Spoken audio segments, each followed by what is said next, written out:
It has been long thought that social media should be kept away from nature. Well, not any longer. Walter Kern is the tweeter from the trails.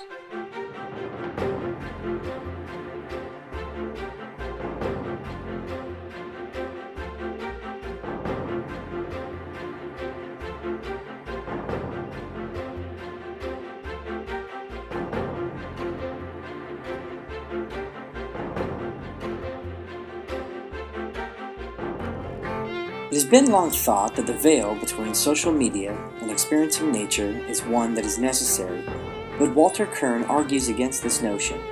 In fact, he believes that experiencing nature alongside our various social media platforms and technology can enhance the experience of both. This argument is one of exploration into the question whether or not technology and social media enhances or diminishes our value of nature. What effects do these social media platforms have on our environment? Are they positive, negative, or a mixture of the two? In order to understand how prevalent social media is on our trails and in nature, I took a poll of 100 Long Beach State students, and the responses were not surprising, as 77% of polled students say that they do take their cell phones with them on hikes and other various activities. Of the students who answered no, I then asked, does it bother them when they see others on their phones and not enjoying the scene around them? Most said it can be bothersome, but in a funny way, and it does not affect their experience.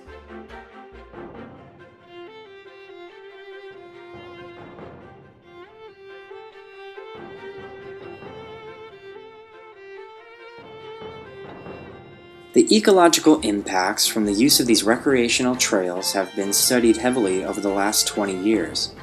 The Parks Department of California lists many of these ecological stresses and threats to the trails. These include trampling by humans, habitat disturbance or modification, competition from displaced wildlife, pollution, and nutrient loading from animal and hiker manure and urine.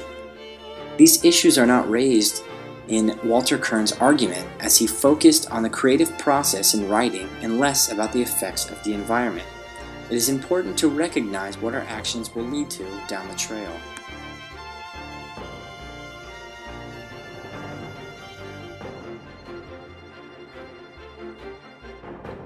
While yes, many of the trails have suffered at the fate of new media literacy, many trails and parks are reaping the benefit of social media and the exposure that comes with this new wave of tech-savvy visitors.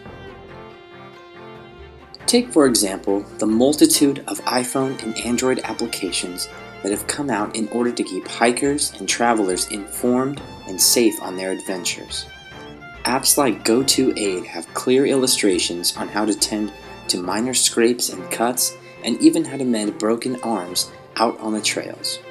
There are even apps that catalog poisonous plants and animals so you can avoid serious injury while you're out in nature.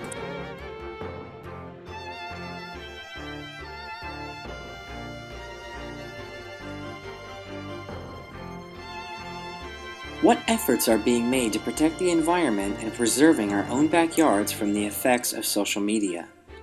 One of the world's largest conservation efforts is thanks to the Nature Conservancy Organization. Since its founding in 1951, more than 1 million members have successfully protected more than 119 million acres of land and thousands of miles of rivers. Members stay connected with the use of social media, with chapters in all 50 United States and more than 30 countries. Utilizing Facebook groups, Instagrams, Twitter accounts, Flickr pages, and Tumblr blogs, members are able to find one another and make changes locally and globally.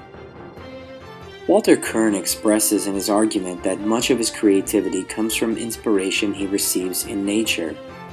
He states that without nature he would be unable to explore the vast wilderness that is his mind. Kern successfully argues for inspiration through the contrast of technology and nature, but it is important to understand some of the repercussions of using technology in nature. We have seen how it can both enhance and diminish people's value of nature. Social media is growing into an important facet of people's everyday lives, including ecological conservation. and with growing numbers of users, the momentum should not slow down anytime soon.